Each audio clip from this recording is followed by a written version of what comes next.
Doctor ortho Ayurvedic oil and capsule. अब दर्द भी घुटने टेकेगा। बारामती में बड़ा विमान हादसा, अजीत पवार का प्लेन हुआ हादसाग्रस्त। हादसे में अजीत पवार का निधन। विमान में अजीत पवार समेत 5 लोग थे सवार। पीएम मोदी ने अजीत पवार के निधन पर जताया दुख।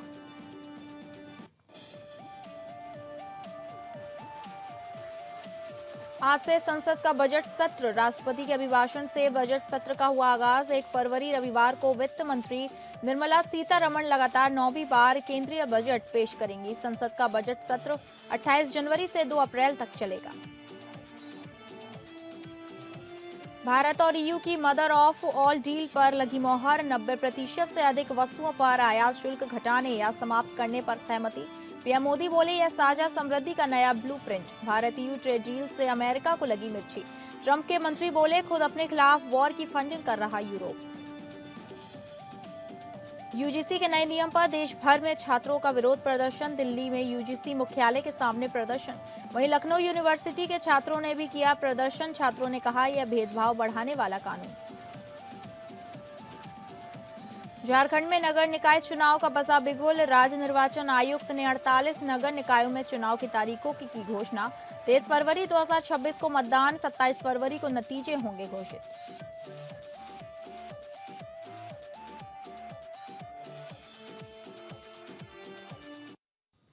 एनसीपी नेता और महाराष्ट्र के उप मुख्यमंत्री अजीत पवार को लेकर जा रहा एक विमान बारामती में हादसे का शिकार हो गया। इस हादसे में अजीत पवार सहित कुल 5 लोगों की मौत हो गई। बुधवार सुबह महाराष्ट्र के बारामती में लैंड के वक्त प्लेन के क्रैश की घटना हुई।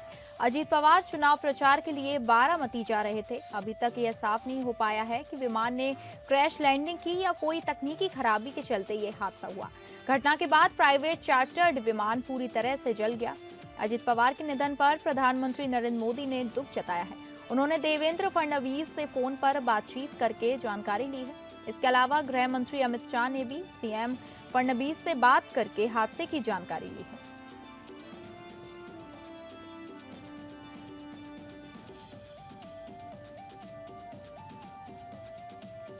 आपको बता दें, एनसीपी नेता और महाराष्ट्र के उप मुख्यमंत्री अजीत पवार को लेकर एक विमान बारामती हादसे का शिकार हो गया। इस हादसे में अजीत पवार सहित कुल 5 लोगों की मौत हो गई है। बुधवार सुबह महाराष्ट्र के बारामती में लैंड के वक्त प्लेन के क्रैश की घटना हुई। अजीत पवार चुनाव प्रचार के लिए बारामती जा रहे थे। अभी तक ये साफ नहीं हो पाया है कि विमान ने क्रैश लैंडिंग की या कोई तकनीकी खराबी के चलते ये हादसा हुआ। वहीं घटना के बाद प्राइवेट चार्टर्ड विमान पूरी तरह से जल गया है। अजीत पवार के निधन पर प्रधानमंत्री नरेंद्र मोदी ने दुख जताया है। उन्होंने देवेंद्र फडणवीस से फोन पर बातचीत करके जानकारी ली है। इसके अलावा गृह मंत्री अमित शाह ने भी सीएम फडणवीस से बात करके हादसे की जानकारी ली है।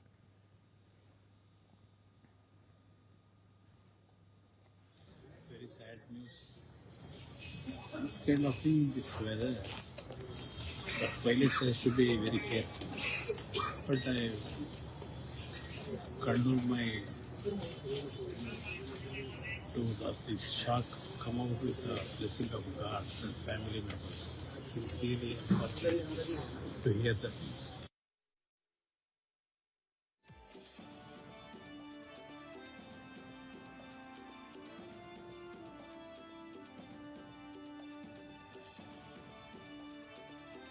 शरद पवार के सियासी बारिश बनकर उभरे।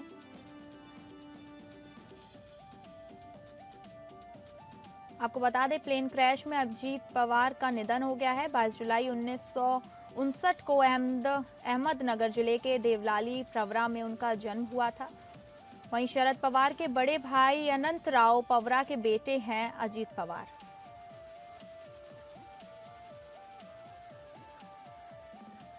बारामती से अजीत पवार ने प्राथमिक शिक्षा हासिल की थी। वह 66 वर्ष के थे।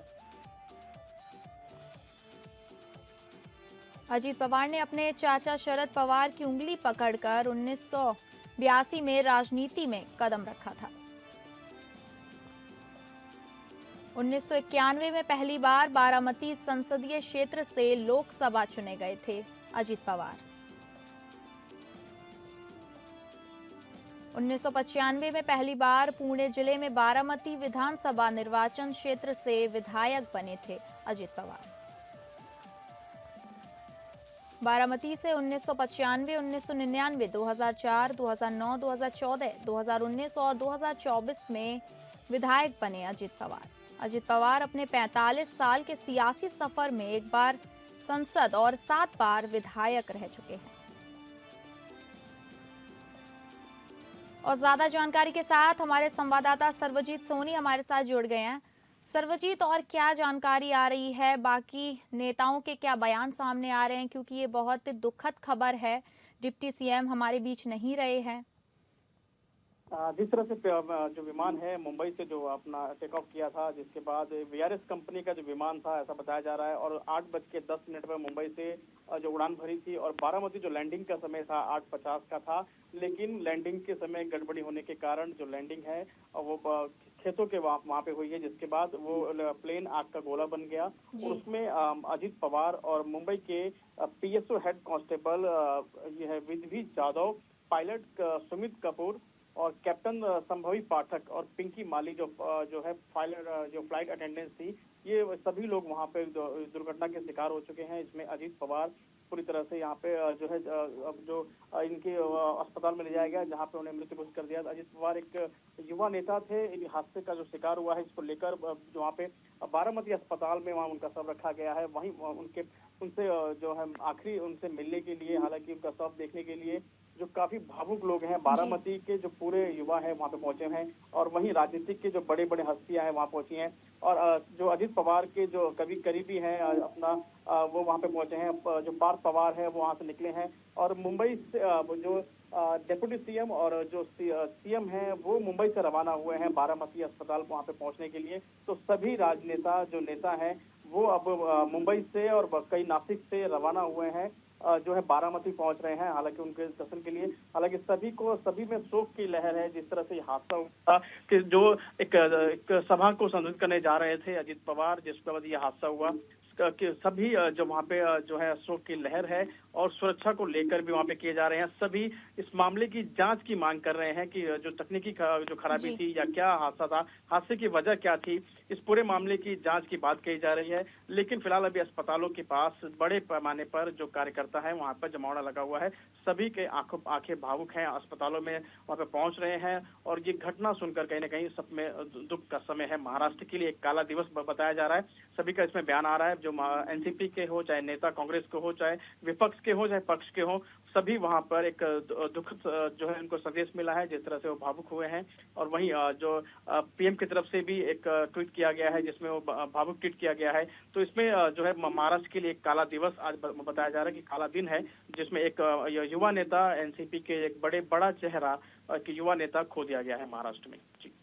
जी, और क्या जानकारी आ रही है? जिस तरह से और भी जैसे वहाँ पे जो हादसा हुआ था, जिसके बाद नासिक से छगन भुजबल वहाँ के लिए पहुंचे हैं, और ये धनंजय मुंडे काफी करीबी रहे हैं उनके, और जिस तरह से उन्होंने कहा है कि एक बयान भी दिया है कि पिता के बाद मुझे अजित पवार ने ही जो ऐसी कमी महसूस नहीं होने दी, पिता की तरह उन्होंने मुझे संभाला है राजनीतिक करियर को लेकर। तो इसमें कहीं ना कहीं भावुक है सभी अपने बयान को देते हुए, एक आंखों में उनका नम है। जिस तरह से अजित पवार का ये दुखद संदेश महाराष्ट्र को मिला है, तो कहीं ना कहीं सभी के आंखों में नम है। और महाराष्ट्र में जिस तरह से ये मसूबे का जो हादसा हुआ था, जिसके बाद अभी भी लोग को ऐसा है कि जो अजित पवार की जो घटना है, कहीं ना कहीं एक जिस तरह से उनको यकीन नहीं हो रहा है, लेकिन कहीं ना कहीं उनको जिस तरह से अस्पतालों का जो घेराव किया जा रहा है, हालांकि अस्पतालों में बड़े पैमाने पे जो कार्यकर्ता वहाँ पे मौजूद हैं वो सत्य और रोते हुए देखा गया है, और अंतिम दर्शन के लिए वहाँ पे जो लोग हैं जो काफी ग्राउंड से जुड़े हुए नेता थे। अजित पवार कार्यकर्ता के साथ से लेकर तुरंत फैसले लिया करते थे। अजित पवार के पास अगर कोई कार्यकर्ता अपनी शिकायत या कुछ अपनी समस्या लेके जाता है, तो वो एक डेप्यूटी सीएम और एक बड़े औहदे को होते हुए भी एक कलेक्टर्स और तहसीलदार को तुरंत फोन करके उनकी जो समस्या है तुरंत हल करने के लिए बात कहते थे। तो लोगों से काफी जुड़े हुए जो नेता थे, तो इस पे कहीं ना कहीं लोग ज्यादा भावुक हैं, और कार्यकर्ता का जमावड़ा बारामती में लगा हुआ है। जी ठीक है, बहुत बहुत धन्यवाद आपका जानकारी साझा करने के लिए। और तमाम जानकारी के साथ मुगले शेख हमारे साथ संवाददाता नेता हमारे माफ कीजिएगा जुड़ गए हैं। अजीत पवार के जाने से राजनीति में क्या क्षति पहुंची है? साहब जैसा दुनिया में दोबारा मेरे हिसाब से कोई नेता होगा ना है, क्योंकि अजीत पवार गरीबों का मसीहा था और अजीत पवार साहब तुरंत फोन उठाकर गरीब लोगों को मदद करने का काम करता था, न्याय देता था किसानों की, चाहे कोई भी, चाहे महिलाओं का समस्या हो। देश का बहुत बड़ा लीडर हमने खोया है। आज भावभीत श्रद्धांजलि देता मेरे पूरे परिवार की तरफ से, मैं मेरे समाज के तौर जी। से एक अच्छे नेता दोबारा शायद ही भारत देश में होगा। फीलिंग है क्योंकि मेरा नेता था, मैं उनका एक सिपाही और राष्ट्रवादी पार्टी का, उसके नाते बहुत दुखद घटना जो ये सुना मैं टेलीविजन के माध्यम से, जब चैनल में देखा, उसके बाद अभी हम लोग ऑन द वे है, सब पहुंच रहे हैं उनके पास। और ये भी बताया जा रहा है कि ये न्यूज सही है कि अजीत पवार साहब नहीं है दुनिया में, लेकिन अजीत पवार की कमी हम सबको हमेशा रहेगा और है। आज सुनने के बाद ऐसा लग रहा है कि अजीत पवार दुनिया से गया नहीं है, हमारे बीच है। और अजीत पवार साहब के बारे में मैं क्या कहूँ, छोटे छोटे कार्यकर्ताओं को बात करता था, कई ऑफिस में, चाहे महाराष्ट्र में मंत्रालय के सामने A4 बंगला नंबर A5 है, हमारा जो कार्यालय है, उसमें लोगों को चलते चलते बात करता था। वो अजीत पवार साहब के अंदर जो देखा गया, ऐसा कोई नेता अपना जो उनका जो सारे जो घेराबंदी तोड़ के, मतलब बॉडीगार्ड वगैरह को छोड़ के अलग जगह बात करता था। मैं बहुत ही क्या बताऊं, मैं, मेरा नेता चला गया, सब कुछ खत्म हो गया ऐसा लगता है। अभी कुछ बोल नहीं पा रहा हूँ आपके चैनल में कि भाई अजीत पवार साहब ने जो भी किया, काम किया, विभाग अंदर से किया है, लोगों को जो भी न्याय देने का काम किया, पार्टी का परवाह ना करते हुए, लोगों की परवाह ना करते हुए अपने लोगों को न्याय देने का काम किया है। कार्यकर्ता को न्याय दिया, किसानों को न्याय दिया, बहनों को न्याय दिया, वरिष्ठ नागरिक के साथ में बात करता था चलते चलते। जी मुखलेश, तो ये समझ अजीत सकते पवार हैं जिस तरीके से पूरे देश को उनके जाने की क्षति है, मगर कहीं ना कहीं एनसीपी पार्टी भी जिससे उनके जाने को लेकर हुई है, तो एनसीपी पार्टी को लेकर उन्हें कितनी क्षति पहुंची है उनके जाने से? देखिए, बहुत एक बेटा जैसे हमने हमारे बाप को खोया है, और कार्यकर्ता अपने बड़े भाई दादा दादा थे, बाप के दर्जा देते थे हम लोग। आज हमारे बीच नहीं रहे। आज ये दुख कोई भी नेता हमारे जो दुख को है ये भर नहीं सकता। ये घाव जो है इसको पूरी तरफ से वो जितना भी कोई भी नेता होने दीजिए, मैं कहना चाहूंगा अजीत पवार की जगह कोई नहीं ले सकता है। अजीत पवार थे, और अजीत पवार के परिवार के साथ मेरे समाज और मैं, मेरे पूरी टीम इस दुखद घटना में हम खड़े हैं। और भावभीत श्रद्धांजलि मैं दुआ करता हूँ मालिक परवरदिगार से, मालिक और ईश्वर उनको, आत्मा को उनकी शांति दे, और वो जो है हमेशा लोगों के दिल में राज किया है, दिलों में रहे, और उनके परिवार के साथ हम सब जो इस दुखद घटना में शामिल हैं। मैं क्या बताऊं, लाखों के हिसाब से, करोड़ों के हिसाब से देश के अंदर और महाराष्ट्र के अंदर लोग आंसू बहा रहे हैं। हर घर में लोग एक मातम मना रहे हैं। मुंबई शहर के अंदर देख सकते हो सन्नाटा सा हो गया। महाराष्ट्र के लोग सन्नाटे साफ जिस तरह सूंघ गया है। ये खबर सुनने के बाद लोगों को ऐसा लग रहा है कि अजीत पवार हमारे बीच से नहीं गया है, कि हमारे बीच में है। तो ये इसको जो है भरने पे अभी विश्वास नहीं हो रहा है कि अजीत पवार साहब हमारे बीच नहीं है। और अजीत पवार उनके जैसा दोबारा दुनिया में कोई नेता शायद पैदा हुआ है ना होगा, मेरा यही कहना है। नवाब मलिक साहब भी निकले, तटकरे साहब, तमाम जितने भी हमारे मुंबई शहर के बड़े नेता है, सारे, सिद्धार्थ कांबळे साहब, सारे लोग निकल चुके हैं। तो इसी, मैं भी सफर में हूँ, आपको इसलिए मैं लाइव दे नहीं पाया, तो फोनों में बात कर रहा हूँ मैं, और मेरी आंखों से आंसू गिर रहा है। मेरे साथ प्रिय रफल साहब है। हम बहुत दुखद घटना से जा रहे हैं। हमारे से जो हमारे गाड़ियां चला रहे ड्राइवर, लेकिन क्या बताएं, सारे लोगों के दिमाग में एक ही चीज है कि अजीत दादा पवार साहब गए नहीं है, हमारे पीछे है। जी, समझ सकते हैं मुखलेश जी आपकी भावनाओं को, और ये देश के लिए बहुत ही क्षति की बात है कि अजीत पवार अब हमारे बीच नहीं रहे हैं। आज का दिन पूरे महाराष्ट्र के लिए काला दिवस माना गया है। बहुत बहुत धन्यवाद आपका हमारे साथ जुड़ने के लिए।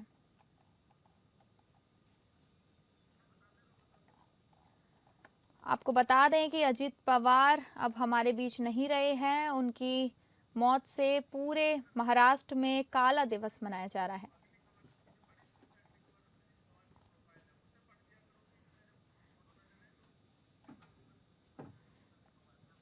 आपको बता दें, अब आप बात करते हैं अजीत पवार के सियासी सफर को लेकर। तो अजीत पवार ने अपने चाचा शरद पवार की उंगली पकड़कर राजनीति में कदम रखा।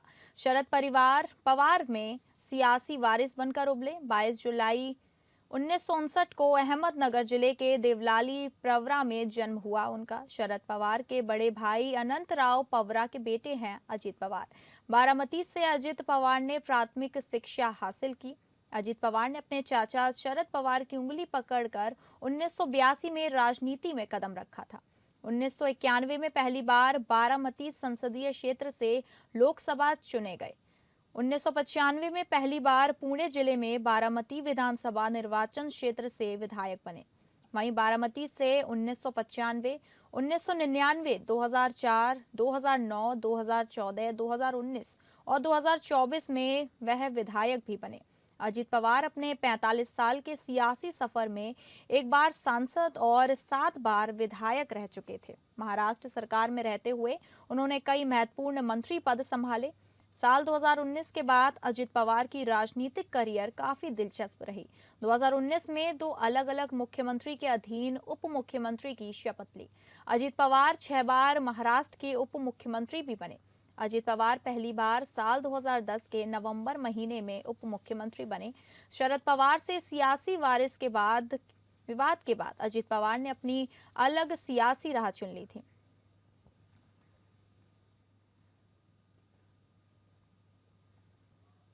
जहां भारत और यूरोपीय संघ ने मंगलवार को फ्री ट्रेड एग्रीमेंट पर बातचीत पूरी होने का ऐलान किया।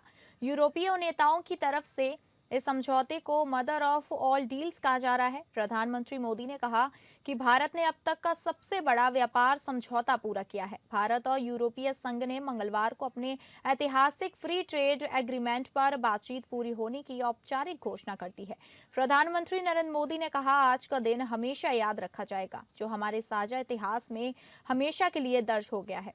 उन्होंने बताया कि यूरोपीय परिषद के राष्ट्रपति एंटोनियो कोस्टा और यूरोपीय आयोग की अध्यक्ष उर्सुला वॉन डेर लेयन के साथ मिलकर ऐतिहासिक Bharat EU free trade agreement के पूरा होने की घोषणा की गई है। यूरोपीय यूनियन की तरफ से एक एक्स पोस्ट में कहा गया है कि EU और भारत ने आज एक महत्वाकांक्षी और व्यापक फ्री ट्रेड एग्रीमेंट पर बातचीत पूरी कर ली है। भारत और यूरोप फ्री ट्रेड एग्रीमेंट पर हस्ताक्षर के बाद यूरोपीय आयोग की अध्यक्ष उर्सुला वॉन डेर लेयन ने कहा, प्रधानमंत्री मोदी, हमने कर दिखाया, हमने mother of all deals deliver की है। पीएम मोदी ने कहा कि यह समझौता आर्थिक रिश्तों को मजबूत करेगा, युवाओं के लिए नौकरियां पैदा करेगा, कारोबार के नए मौके देगा, साझा समृद्धि को बढ़ाएगा और वैश्विक सप्लाई चेन को मजबूत करेगा।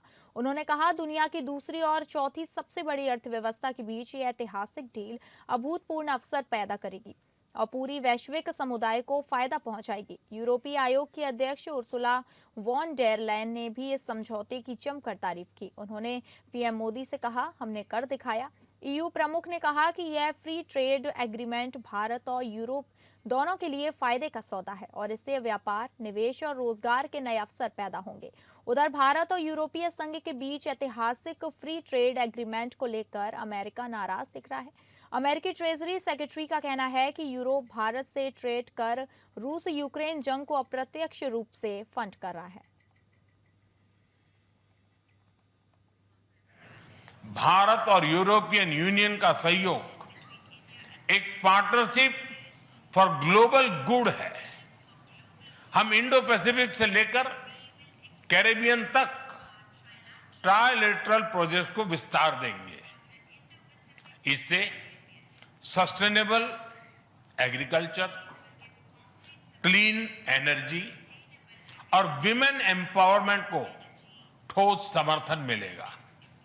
हम साथ मिलकर आईमैक कॉरिडोर को ग्लोबल ट्रेड और सस्टेनेबल डेवलपमेंट की एक प्रमुख कड़ी के रूप में स्थापित करेंगे।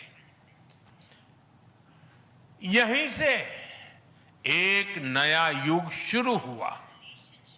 इस अभूतपूर्व यात्रा के लिए, भारत के प्रति आपकी मित्रता के लिए और हमारे साझा भविष्य के प्रति आपकी प्रतिबद्धता के लिए प्रेसिडेंट कोस्टा और प्रेसिडेंट फॉन डेर लायन का हार्दिक धन्यवाद करता हूं।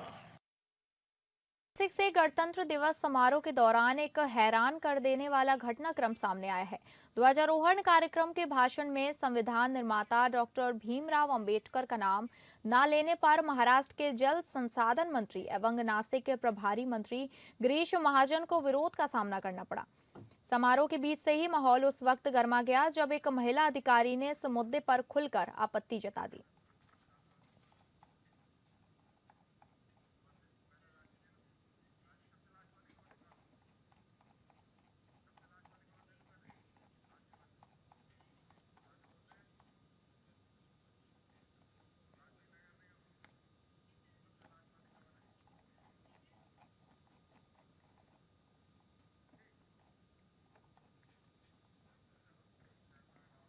झारखंड में नगर निकाय चुनाव का बिगुल बज चुका है। राज्य निर्वाचन आयुक्त अलका तिवारी ने रांची स्थित राज्य निर्वाचन आयोग भवन में प्रेस कॉन्फ्रेंसिंग कर 48 शहरी निकायों में चुनाव कार्यक्रम की औपचारिक घोषणा कर दी है।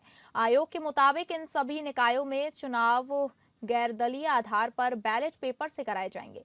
घोषणा के साथ ही आज से सभी संबंधित क्षेत्रों में आचार संहिता भी लागू कर दी गई है। चुनाव कार्यक्रम के तहत 29 जनवरी से 4 फरवरी तक नामांकन दाखिल किए जाएंगे, जबकि 6 फरवरी को नाम वापसी की अंतिम तिथि तय की गई है। प्रत्याशियों को 7 फरवरी को चुनाव चिन्ह आवंटित किए जाएंगे। मतदान 23 फरवरी 2026 को होगा और 27 फरवरी को मतगणना के बाद परिणाम घोषित किए जाएंगे। राज्य निर्वाचन आयोग ने बताया कि चुनाव को शांतिपूर्ण और निष्पक्ष ढंग से संपन्न कराने के लिए तैयारियां लगभग पूरी कर ली गई हैं। अब पूरे राज्य में शहरी निकाय चुनाव की प्रक्रिया तेज हो गई है और प्रशासनिक स्तर पर भी गतिविधियां बढ़ गई हैं।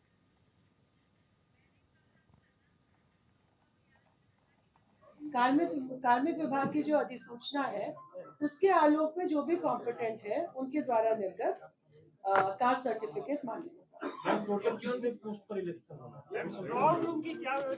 ये आपको वेबसाइट पे मिल जाएगा। जिला निर्वाचन मतलब डिप्टी कमिश्नर की वेबसाइट पे आपको ये सूचना मिल जाएगी। वार्ड वाइज विखंडित की गई जो मतदाता सूची है। अभी तो वहीं पर है। अभी उसके बारे में कोई अन्य निर्णय नहीं लिया गया। जिला निर्वाचन पदाधिकारी ने जो प्रस्ताव दिया है वो उसी का है, 15 का ही है और वो यहाँ से अनुमति। फिलहाल इस बुलेटिन में इतना ही। नमस्कार।